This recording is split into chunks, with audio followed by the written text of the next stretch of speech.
रतन टाटा की प्रेम कहानी आखिर अधूरी क्यों रह गई। नमस्कार, मैं हूं परितोष कुमार। आप टीडी न्यूज देख रहे हैं। आज हम आपको रतन टाटा के बारे में बताएंगे। दरअसल टाटा ग्रुप को आसमान की बुलंदियों तक पहुंचाने वाले रतन टाटा की जिंदगी काफी रोचक है। अक्सर लोग यह बात पूछते हैं कि आखिर क्यों रतन टाटा ने कभी शादी नहीं की। भले ही रतन टाटा ने कभी शादी नहीं की, लेकिन उनकी एक प्रेम कहानी जरूर है। आपको बता दें कि रतन टाटा किसी पहचान के मोहताज नहीं है। दुनिया में बिजनेसमैन तो कई हैं, लेकिन रतन टाटा जैसे कोई दूसरा नहीं। उनकी शख्सियत का कोई शान ही नहीं है। जमशेदजी टाटा के मुंह बोले बेटे ने टाटा ग्रुप को आज उस अर्श पर पहुंचा दिया है जिसके आगे दुनिया की बड़ी बड़ी कंपनियां बौनी नजर आती हैं। कहा जाता है कि कुछ पाने के लिए कुछ खोना पड़ता है। ऐसे ही रतन टाटा के साथ भी हुआ। टाटा ग्रुप को बुलंदियों तक पहुंचाने के लिए उन्होंने निजी जिंदगी की कई खुशियों को कुर्बान कर दिया। अगर आपको लगता है कि रुपया, शोहरत, नाम, प्रतिष्ठा से सब कुछ खरीदा जा सकता है तो आप गलत हैं। इन सब की अपनी अहमियत है, मगर ये आपकी जिंदगी से दुखों तकलीफों को दूर कर देंगे, ऐसा जरूरी नहीं है। 85 साल के इस बैचलर बिजनेसमैन की जिंदगी में एक सूनापन है जिसे वो कभी भर न सका।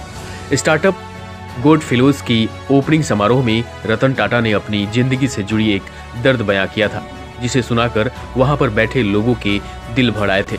रतन टाटा ने कहा था, आप नहीं जानते कि अकेले रहना कैसा होता है।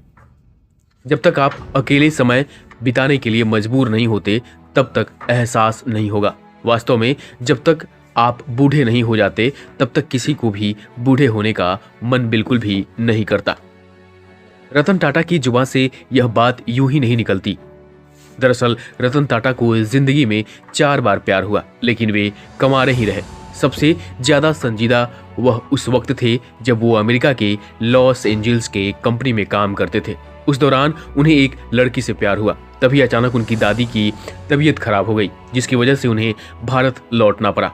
रतन टाटा को लगा था कि जिस लड़की से उन्हें मोहब्बत की है वो भी उनके साथ भारत आने के लिए तैयार हो जाएगी, लेकिन ऐसा न हो सका। 1962 की भारत चीन लड़ाई की वजह से लड़की के माता पिता ने उसे भारत आने से रोक दिया और इस तरह दोनों की प्रेम कहानी अधूरी रह गई। रतन टाटा ने Instagram handle humans of Bombay पर भी अपने अधूरे प्यार की बात साझा कर चुके हैं। रतन टाटा के साथ भी मानो कुछ ऐसा ही हुआ। कुदरत ने उन्हें उस मुकाम पर पहुंचाया जहां शायद ही कोई पहुंच सके, लेकिन उन्होंने जो कुछ गंवाया वो दर्द उनके अलावा शायद ही कोई समझ सकता है। उन्होंने इंस्टाग्राम पर एक लंबी पोस्ट लिखते हुए कई निजी बातों को भी दुनिया के सामने बयां किया है। उन्होंने पोस्ट में अपने बचपन की बातों को याद करते हुए कहा, मेरा बचपन खुशहाल था, लेकिन जैसे जैसे मैं और मेरा भाई बड़े होते गए हमें अपने माता पिता के तलाक की वजह से काफ़ी परेशानियों का सामना करना पड़ा, लेकिन मेरी दादी ने हमें दोनों का अच्छे से ख्याल रखा। जब मेरी माँ ने दोबारा शादी की, उसके तुरंत बाद स्कूल के लड़कों ने हमारे बारे में हर तरह की बातें करनी शुरू कर दी, लेकिन हमारी दादी ने हमें हर कीमत पर गरिमा बनाए रखना सिखाया।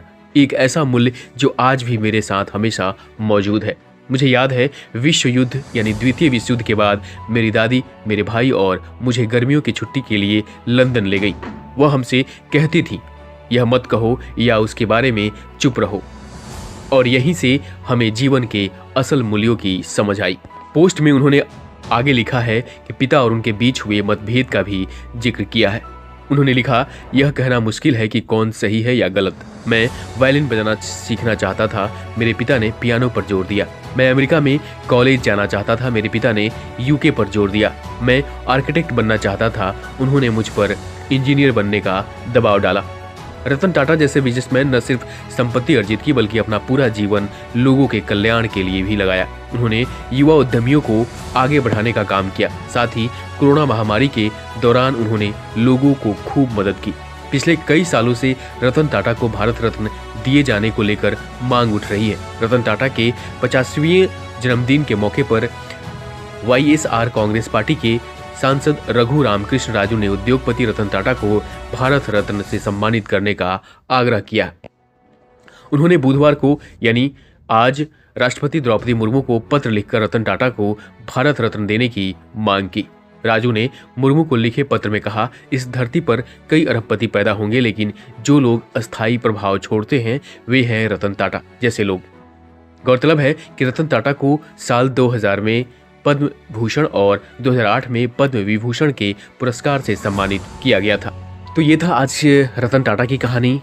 आगे भी हम बने रहेंगे। आप सब्सक्राइब करें टीडी न्यूज। नमस्कार।